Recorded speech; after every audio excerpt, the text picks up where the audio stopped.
chair is really loud. LS Dunes. If you clicked on this video, you either know who they are or you love video essays. Don't worry if you're the latter, I will absolutely explain who they are. Now, before we get started, check out the videos on my other channel, NoahDirk0987, which I will also link in the description.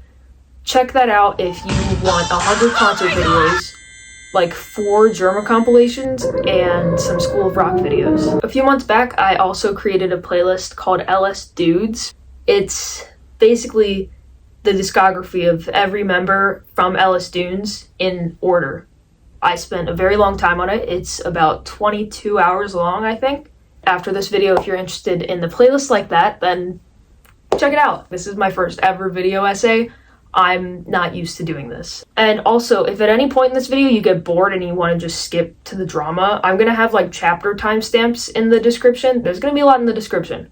But I'm going to have chapter timestamps and you can use those to skip to the end, skip to the drama part. But if you want to just skip to that right now, then here's the timestamp for that.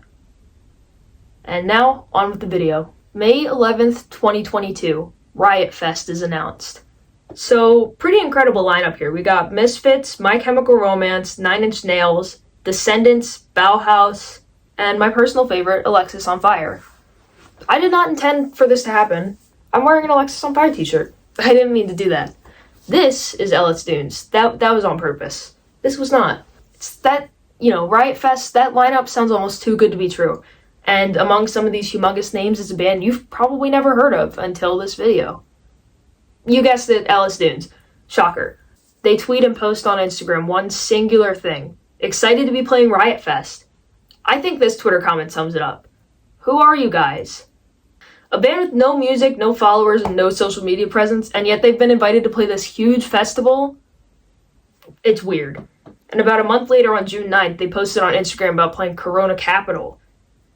That's so weird. 2 huge festivals and no one's ever heard of this band. They don't have any songs on Spotify. They don't have any listeners. Who are they? 11 days later, they posted a picture of themselves with the caption Dreamland. People on Twitter immediately started picking apart who they could be. The first one known is Frank Iero, the rhythm guitarist of My Chemical Romance. And I remember freaking out because I was like, oh my god, a new Frank Iero band that I get to obsess over. The second one known is Anthony Green, the singer of Circus Survive and sometimes Sayazin. From there it blurs, but we have Tim Payne, the bassist of Thursday, Tucker Rule, the drummer of Thursday, and Travis Stever, the lead guitarist of Coheed and Cambria. This theory immediately gets them many fans, again, without any songs, with only 2 social media posts. Their next post on Twitter and Instagram a month later is the LS Dunes logo with the number 10 on it. It quickly flashes to Frank Iero's face, mostly censored, and then back to the logo. But the face is uncensored enough for fans to recognize it. The next video is the number 9 with Tim Payne, the next 8 with Travis Stever, the next is 7 with Tucker Rule, and the last of this specific type of video is 6 with Anthony Green. The next video is the LS Dunes logo with the number 5 on it, a silhouette of what looks like Frank Iero playing guitar with the sound of what he's playing. A clip of him getting the LS Dunes logo tattooed. Pretty ominous, but now with 2 silhouettes of Frank Iero, it's enough for people to solidify that, yeah, that's definitely him. The next 4 videos are the same, just with different numbers, songs, people, and their selected instruments, so, not the same at all. But you get what I mean. All of these videos are posted 10 days in a row at noon. I already had their post notifications on at this point, and I remember being pumped for noon, every day when this was happening. On the 4th day, they also posted a link to their Discord, but their Discord's never really important, so we're gonna ignore that. On August 25th, the video is at the number 1. Obviously, it counts. Yeah. Riot Fest tweets out the link to the very first LS Dunes interview, and LS Dunes retweets it. Everyone is excited to see the members confirmed, but upon reading the interview, it's still anonymous, so there's more waiting. But the very next day, they post a clip and link to their first music video. We can see all of the members clear as day, and let me tell you, their first song, Permanent Rebellion, is so good. I streamed it 100 times within a month. It's so good. That very same day, also, they announced their album Past Lives with its release date, the pre-order link, and tour tickets on sale the very next day. I say the very next day a lot. I say, I use the word very a lot. I gotta stop. Also around the same time, My Chemical Romance finally released Mad Gear and the Missile Kid EP onto streaming services. So this was a very exciting time for me. LS Dunes had pretty high hopes for a band with only one song out, but they were right to have hope. I mean, I had only heard one song too, but I begged my mom for tickets. The show I had went to was packed, so it definitely worked. On August 28th, we got the very first official photo of the guys. I'm pretty sure it's still their Spotify banner. Hold on. No, it's not anymore. But it definitely was for a while. I think they probably changed it when they released Benadryl's subreddit. Anyways, I'm getting off track. Merch pre-order, retweeting fan art, repost the music video, tickets go live, Aftershock Fest announcement, more fan art, vinyl announcement. Okay, here. My Chemical Romance plays at New York on September 10th, and Gerard Way, the lead singer of My Chemical Romance, mentions Riot Fest and LS Dunes because My Chemical Romance are scheduled to play Riot Fest too. So Frank's got a new band with some of my favorite people in the whole world, and we're playing Riot Fest together this Friday. Is it this Friday? No fucking idea. That's the way I like it. To not know anything going on in my environment at all. More fan art, mailing list. I don't know why I'm doing this. I'm not actually scrolling anything. This is my script. Me pretending to... Oh, hello, Siri. No, thank you. Okay, here we go. The very first Tucker Thursday. Very famous in the fandom. Fandom? Is this a fandom? I guess bandom. Oh, I haven't said the word bandom in a really long time, especially not out loud. Anyways, Tucker Thursday. Very first one is posted on September 15th. So the first Tucker Thursday is a video of him introducing himself and a montage of him signing cassettes, I think. In the background, you can see his drum head, which has the famous Frank Iero barbed wire heart logo, which I forgot to mention. Tucker Rule was in a band with Frank Iero called Frank Iero and the Future Violence. Anyways, I'm not going to go over all of the Tucker Thursdays, only the ones that are important or semi-important, because they're not always important, but this is also a history video, so I need to put most of them in.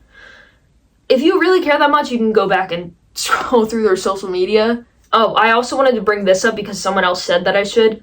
A lot of the band's fans are My Chemical Romance fans and became fans of LS Dune because of Frank Iero being in the band. Some people, like me, learned to separate the two bands because they're two separate bands. Some people did not do this.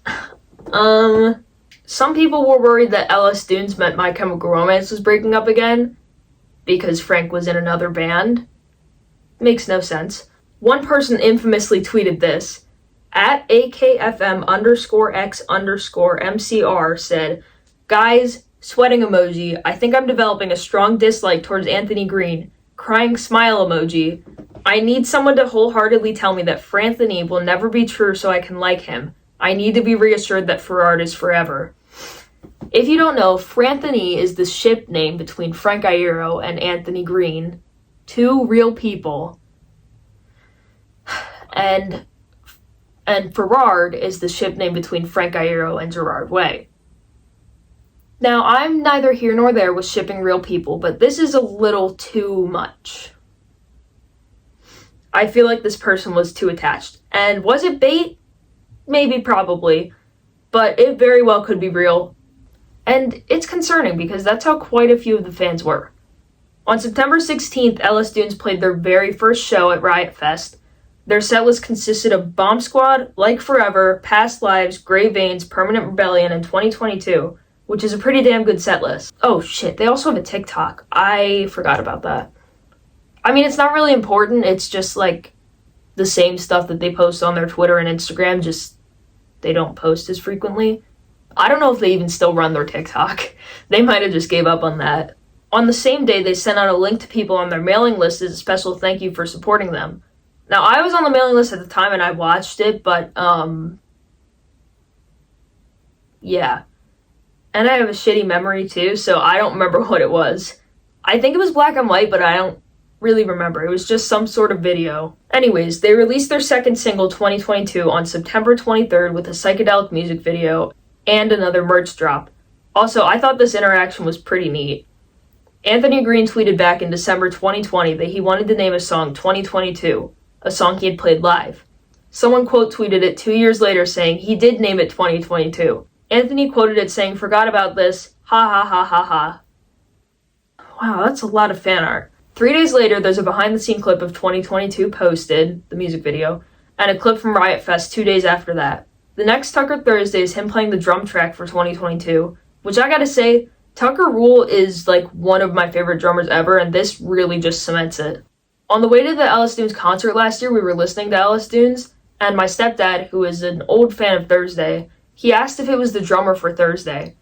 So even though he doesn't listen to Thursday like at all anymore, he was able to recognize Tucker's like distinct drum sound. And it's so insane that Tucker Rule's drumming style is distinct enough for my stepdad to recognize it. Also, Alice Dunes started a hashtag called #LostSoulFound, which they would use when reposting Alice Dunes related fan art and tattoos. Oh, here's a special thank you from earlier. Okay, they posted a clip of it on Twitter with the link, and it's on YouTube.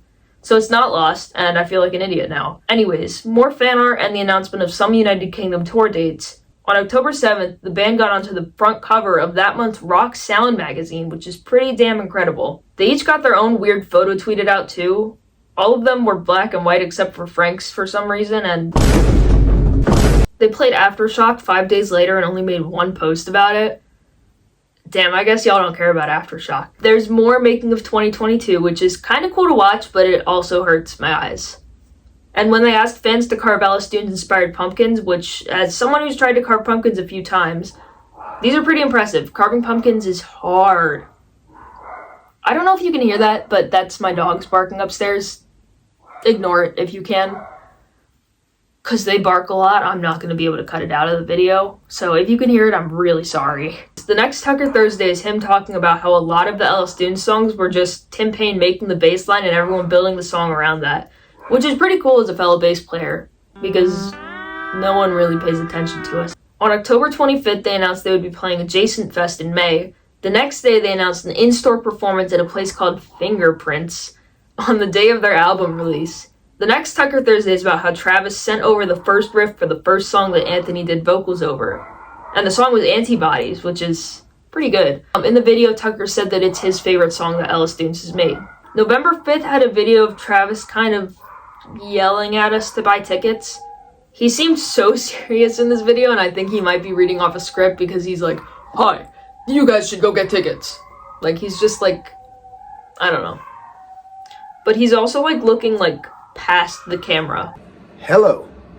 Sitting here, working on all the songs for the Dune set next week. Hope to see all you lost souls out there. First show, Garden Amp, Garden Grove. We've been made aware that there are limited tickets left.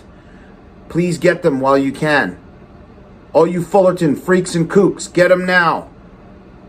Get out of school, come to our show. Anyway, yeah, Troubadour, sold out.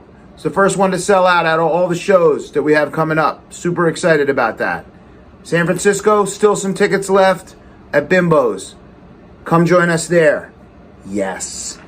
In the 5 days leading up to the release of the Past Lives album, each band member posted a video basically saying, "It's this many days until Past Lives." Like, I remember on the final day, Anthony's like, "I can't believe we're 1 day away from the release."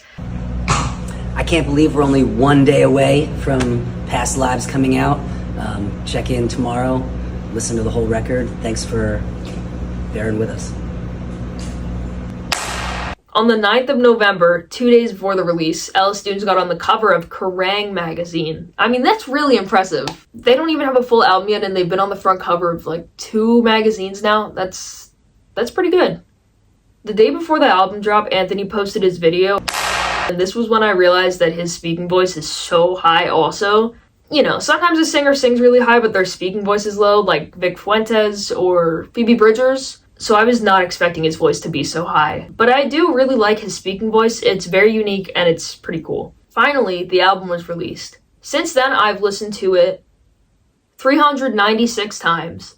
It's a very solid album, and if you haven't listened to it, you should check it out after the video. An interview was also released that day with Colin Young interviewing Anthony and Tucker. They did the in-store performance at Fingerprints that night, and I remember watching the Instagram live stream for that when it happened. Also, side note, scrolling through the Alice Dunes account is like a time machine for me, but also there's so much awesome fan art. I mean, these are impressive as fuck. I'll have to edit some on screen here and post, because I know none of you are going to want to scroll through a Twitter account just for fan art. And with the album release, the band started on tour. I know quite a few of these shows were sold out too. Kaylee Goldsworthy opened for all of the shows too, I'm pretty sure. She has a solo career that's pretty rad, and she also played keys and backing vocals in Frank Iero and the Future Violence. Also, Nate Bergman opened for the East Coast shows, and he was pretty damn good too. He said that somebody once called him the emo Bruce Springsteen, and my stepdad, who was a huge Bruce Springsteen fan, agreed. But he was really good. I don't know, I haven't listened to his studio music, but live, he was really, really good. Then there was this Tucker Thursday. This episode of Tucker Thursday, we're going to talk about airplanes. How do they work? What makes them work? It's a great question. Nobody knows how. Yeah. Also, they scored some more interviews, one of them on Mark Hoppus's podcast. He's the bassist of Blink-182. There was also a video of Travis and Frank teaching us how to play Ellis Dune songs on guitar, which, as a guitarist, that was very helpful. There was also a person at some of their shows who would stitch Ellis Dune stuff onto clothing for people, so that was pretty cool. On the next Tucker Thursday, someone commented, "Would be dope if Digital Tour Bus visited your bus." And Digital Tour Bus responded, "We're down if they are."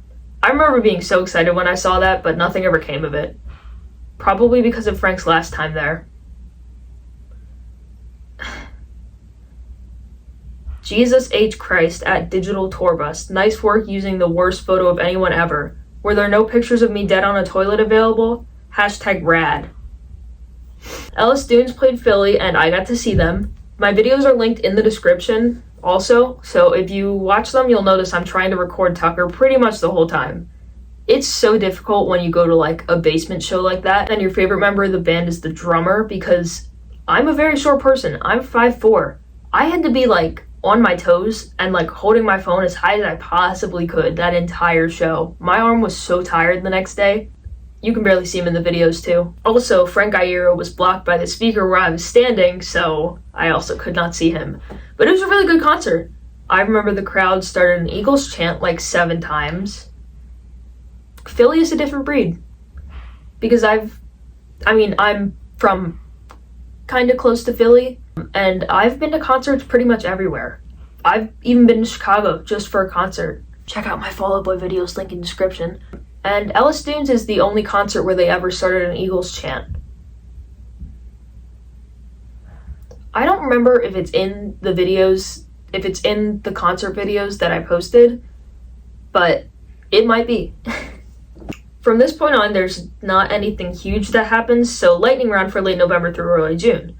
I'll have the dates for each thing like in the corner there probably, so just if you're curious. The band did a Reddit Ask Me Anything, which was pretty cool. Tim did a bass rig rundown and Frank went over his guitars from the tour. The American leg of the tour ended. The band was included on Alternative Press's Albums of the Year list and also James Bowman's list. They announced they'd be playing Sad Summerfest 2023, first Tucker Thursday of the UK tour, and I absolutely love this one. Tucker and Kaylee also got these sick ass tattoos together. The UK tour ended, they added new merch to their store, which I got some. This one, it says Sleep Cult, which is one of their songs. It's a really good song. And Ellis Dunes. And this beanie. I love beanies, especially like 2 years ago and last year. I wore beanies all the time. I was basically like the hat kid at my school because I wore hats so much. Very cool hat. Look, guys, I'm totally wearing it. They announced another tour, this time over the summer. I remember being upset because they weren't coming close to me. They also announced they'd be at Riot Fest 2023. Travis did another video telling us to buy tickets, and I'm pretty sure he recorded this in a bathroom for some reason. He was on tour with Coheed and Cambria at the time, but he could have recorded it on a tour bus or something. Finally, they played Jason Fest. They also posted this cute thing for Pride Month, and there was a Tucker Thursday for Pride Month. Okay, lightning round over. On June 5th, the band announced a Lego music video for Grey Veins. We all know it was Frank's idea because he was probably still upset over the Black Parade Lego set never getting made. The music video reminded me of the Deadmau5 Gerard Way music video. If you don't know Frank Iero, there's a running joke where he posts videos of usually Tucker asking him, "Hey Frank, Yo, can I get a chip?" Yes. Frank will say sure and then dip it in toilet water or crush it up or something, and then give it to Tucker. They made a video of it with the characters from the music video. On June 16th, they announced the new single the following week titled Benadryl Subreddit, the one that I mentioned earlier.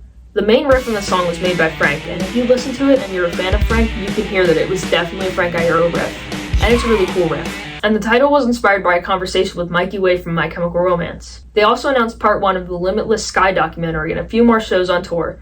Also, a music video for Ben and Joel subreddit was announced. In the beginning of July, there was a Tucker Thursday with everyone except Anthony, and another Chip video, and then another one with fans. Then a Tucker Thursday with Frank pretending to be Tucker, another Chip video, a Tucker Thursday video with Travis taking over.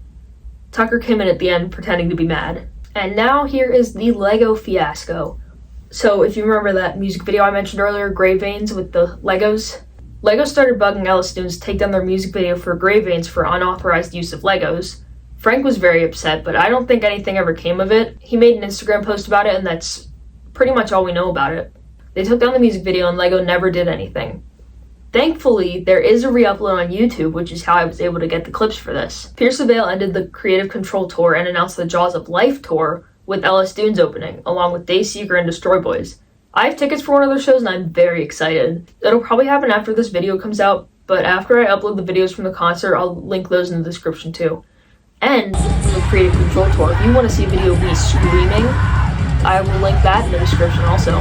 The next Tucker Thursday is Anthony answering the age-old question, how clean is Tucker's butt? Incredible. The next one is Tim jumping on a trampoline with, I think, his kid while making the video, and the next one has Tucker Thursday bloopers, and then another Chip video. And now we get to the biggest drama. I'm gonna need to take a deep breath because I'm pretty sure this is going to be the majority of the video because this is a really big part of my script. I was so invested in the drama at the time. And I say that as if it happened like a year ago. No, this was like, what month is it now? This was like a month ago. On August 15th, Alice Dunes announced their song Old Wounds, coming out on August 25th, and part 2 and 3 of the Limitless Sky documentary. They played Riot Fest, and then the drama starts. Alice Dunes announced a music video for Old Wounds, but based on the clip they posted, you can immediately tell that it's AI art. Fans start calling out the band because AI is harmful to artists, which it is. Most fans call them out nicely and try to educate the band, but Anthony gets extremely defensive in the Instagram comments. A couple hours later, he receives a few death threats, which is obviously not okay. However, he is unreasonably mean to the fans who are trying to politely teach him about the harmfulness of AI. The next day, the band releases a statement.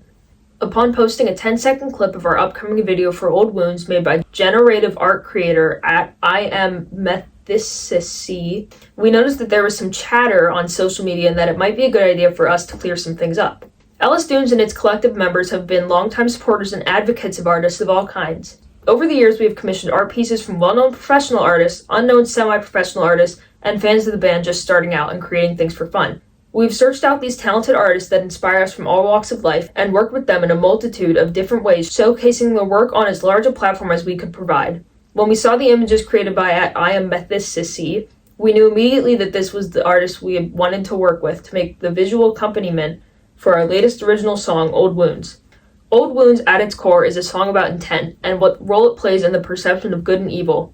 The conversation surrounding generative art draws a parallel to that in many ways. It's clear that our creative vision for this particular video has sparked a dialogue of opposing views and got people thinking and talking and feeling without even seeing the entire video. Isn't that what art should do? We feel the video created by iMethicity encompasses that perfectly, and based on the initial comments from just a 10-second clip, it seems to have hit this concept directly on the head. Love it or hate it, the choice is yours, as it should be. We know we aren't going to please everyone all the time. Kindness and continued thoughtful creation are all that we can promise. XO Alice Dunes. Fans, including me, are outraged. They had just completely ignored the fans, and it's really bizarre because the entire time Alice Dunes have been a huge advocate for the fans. You heard them say it in their statement. They repost art all the time. They commission art all the time. They love their fans. They talk with their fans. They're nice to their fans. Anthony Green even follows me on Twitter. He follows a lot of my friends on Twitter. He follows so many people on Twitter just because they're fans of him. Reposting their fan art a lot is a huge thing. And I wasn't used to it because my first few fandoms were 21 Pilots, Panic at the Disco, Fall Out Boy, and My Chemical Romance, which are pretty big bands. So they never really posted fan art that much. But now, from out of nowhere, this happens. A big theory comes out about it. The band probably paid a lot of money to have this music video made and didn't want to waste money, so they were releasing it anyways. I'll say more on that later once we get to the part where the video is actually released. But for now, I'm going to be using quotes from tweets for a lot of this next part, like I think pretty much most of the rest of the video, because I like the way everything's worded. However, first, in this tweet, it's a screenshot of Anthony on Instagram replying to someone and saying, "It makes no sense to argue with people. They're just going to believe what they want to believe, regardless of the truth. We will continue to commission fans for artwork that we like and hire artists that work in many different mediums to help curate cool shit to go along with our music.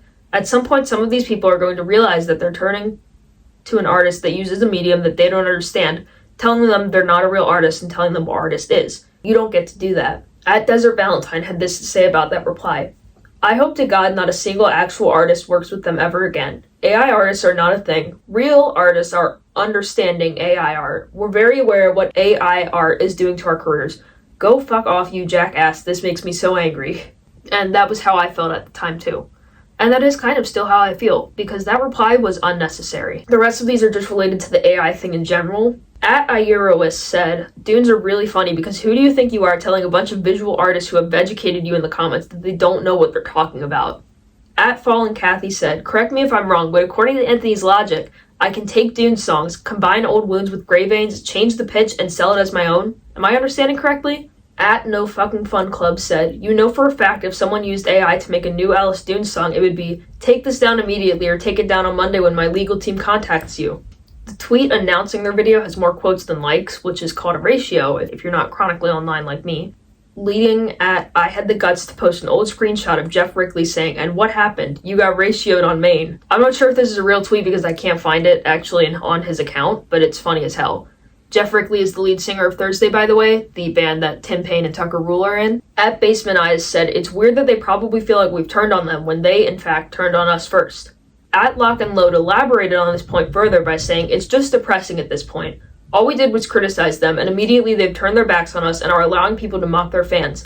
Like, wow, I don't even want to think about what the band could be saying about us as fans right now, LMAO. People like myself have supported them and their other projects for so long, and the second we criticize them, it becomes a safe space to make fun of us. You can shut down a bunch of fans who are trying to educate you, but not these losers? Okay. It's kind of embarrassing how basically the only people who are agreeing with them are also other 40-plus-year-old white men. Like, do you not see anything wrong with that, or..." Now you may be saying, what is this person talking about? Who's making fun of the fans? Well, here's some Instagram comments as example. Boo-hoo, whine, hyphen, most of the comments. Stop using a capo on your guitar, stealing sounds from other artists who use complicated finger dexterity chords. Angry emoji. I'm just here to read all the copy-paste comments from all the activists. Coffee emoji. The colored hair girl are furious right now. Laughing emoji, laughing emoji, laughing emoji, laughing emoji, laughing emoji, laughing emoji. This is so cool though. Love this band.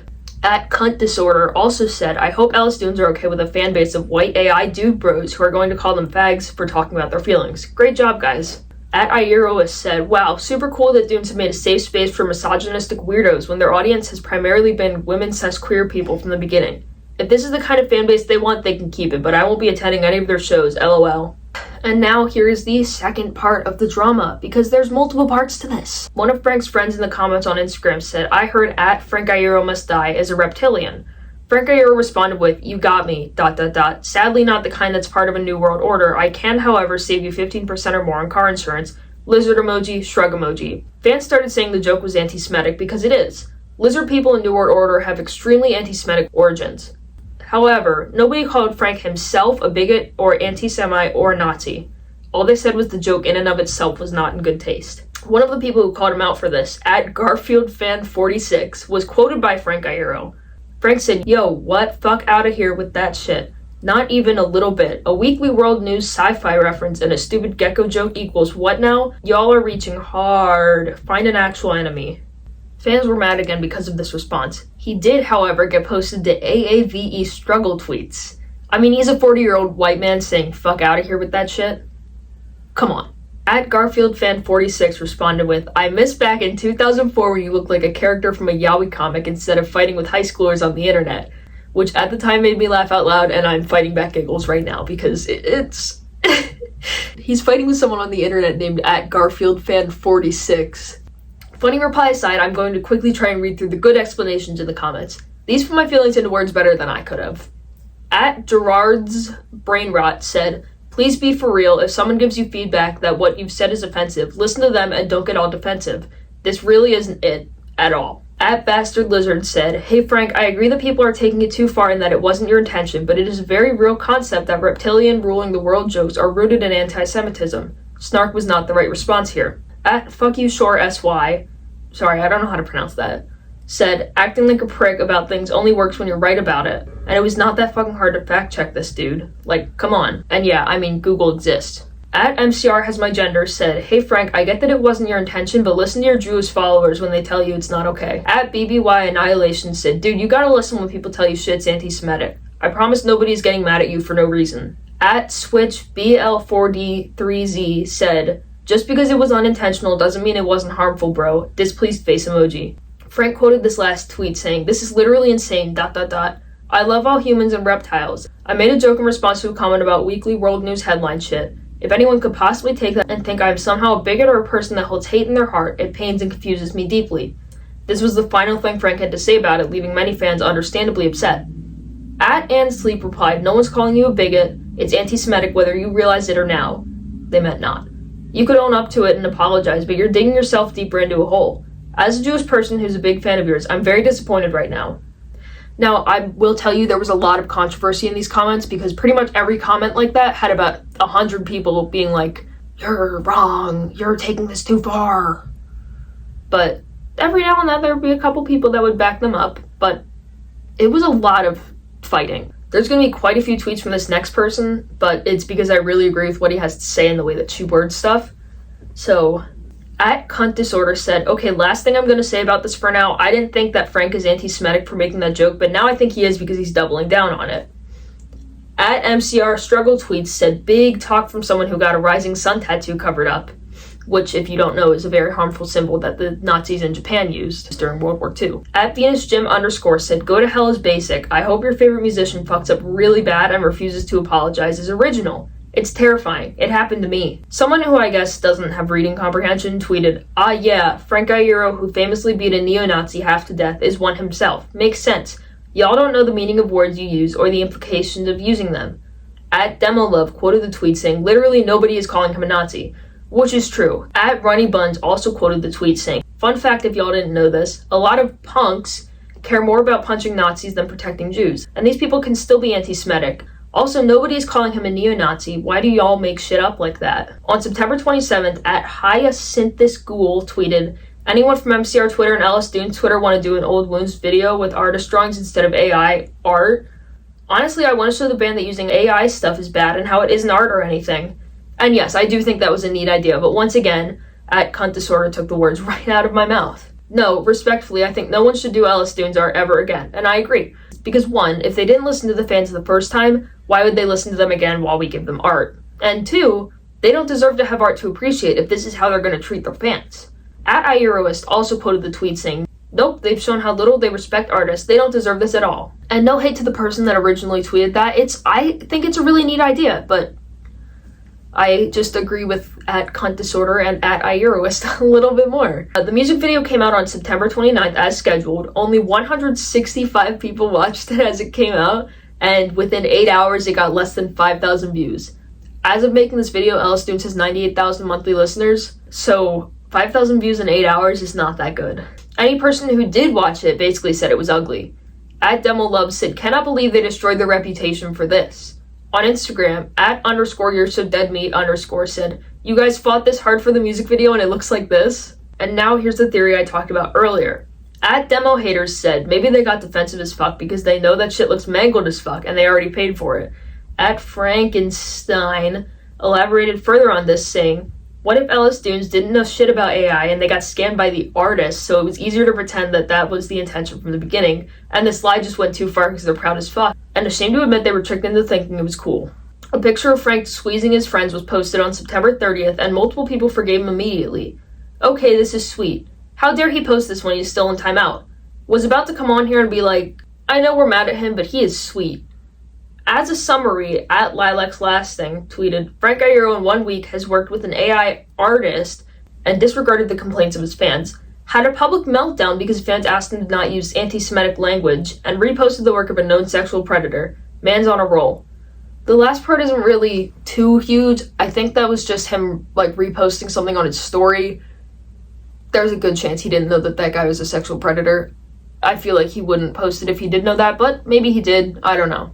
On October 6th, Frank iDKHOW posted merch, and a lot of people seem to forgive him immediately again. At iDKHOW said, "Don't want to be that guy, but it's disappointing to see everyone hyping up and buying Frank's new merch when he still hasn't budged on his stance for the AI music video and his tasteless jokes."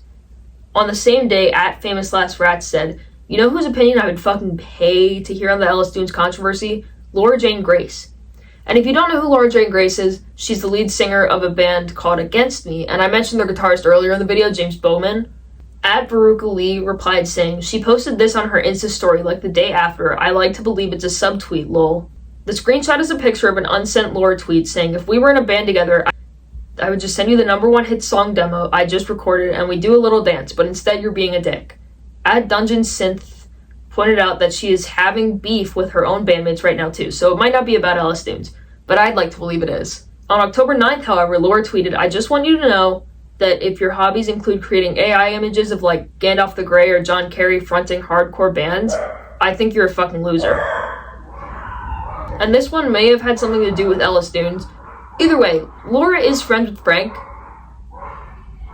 and no doubt has seen some part of this drama. Then Travis tweeted this on the 9th of October. "Dear what once was Twitter, I'm horrified by this place. Constant bickering and backstabbing.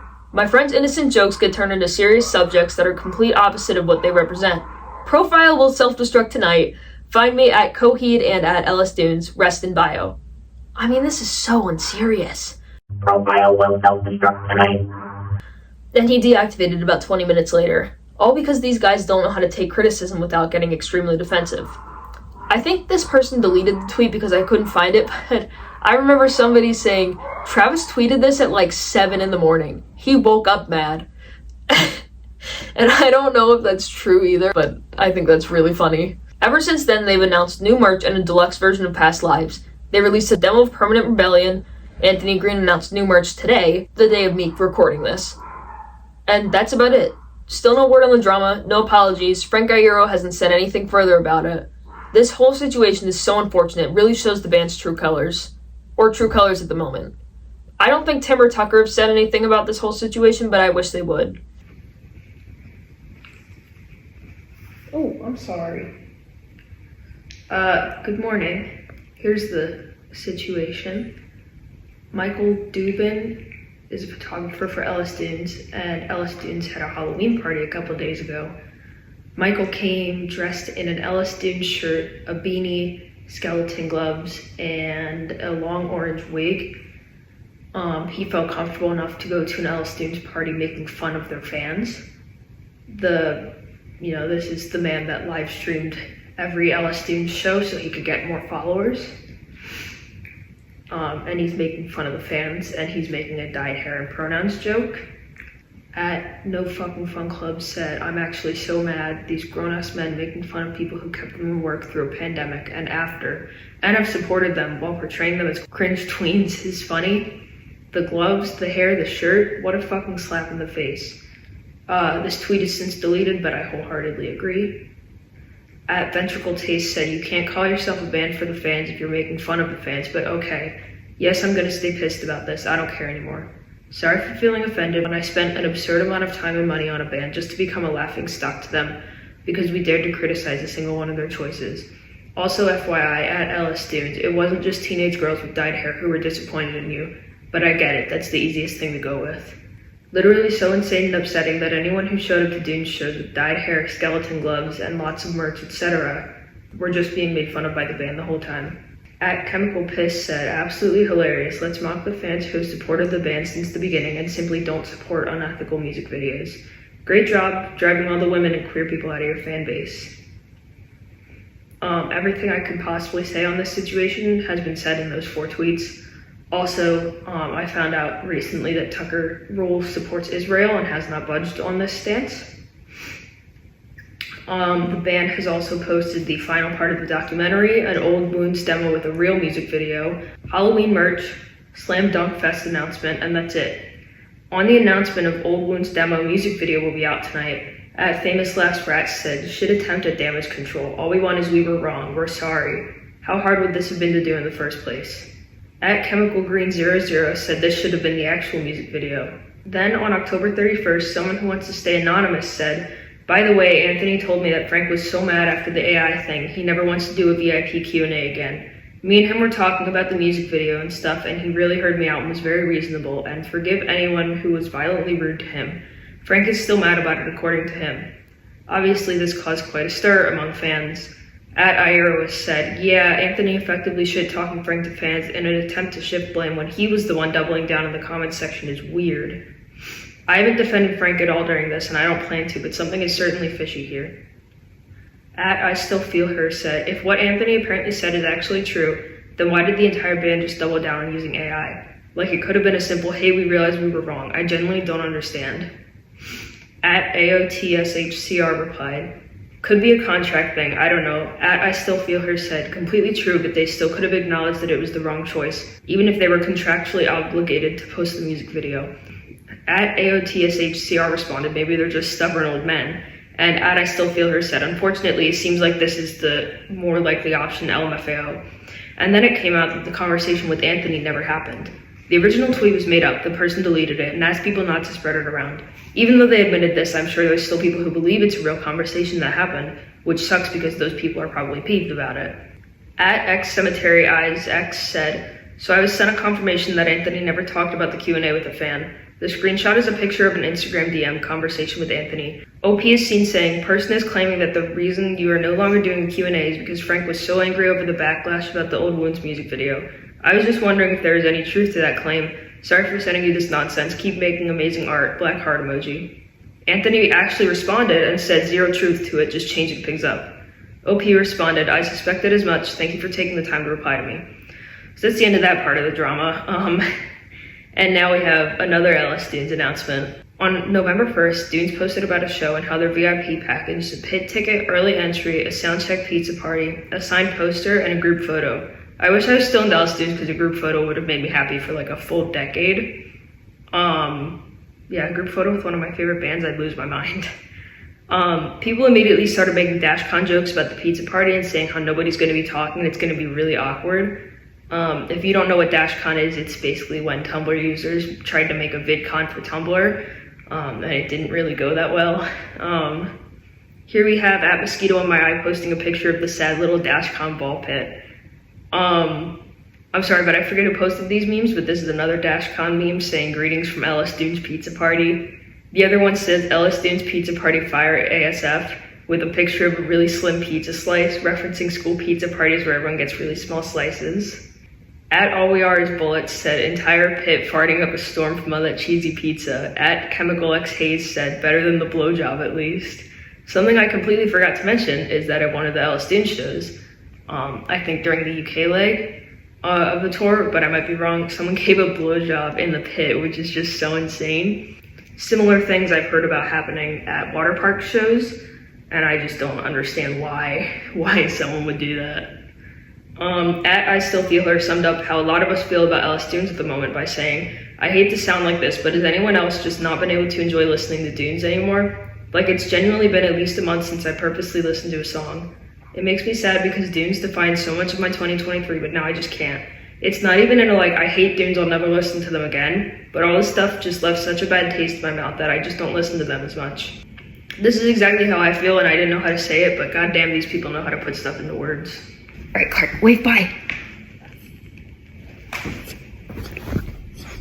Anyways, I know that last part was rough, but that's the video. Make sure to check out stuff you're interested in the description, and like and subscribe if you like this video and want to see more from me. If you have any requests for a video essay, put it in the comments. If you have any polite criticism for me, put that in the comments too. I'm very open to criticism. This is my first video essay, and I need some tips. So if there was anything here that you think I shouldn't have done, tell me, and I'll try to not do it the next time that I make a video essay. I put a lot of hours into this video, like 1.5 days of me writing the script, and probably about an hour of recording at this point. So a like on the video would be greatly appreciated. A subscription would be really nice, but you don't have to. So this was the entire history of LS Dunes so far, and if anyone wants to make an updated one in 1.5 years, feel free, because I probably will not be doing it. Thank you so much for watching this video. Share it with your friends if you want me to get more views, and I'll see you in the next one. Bye!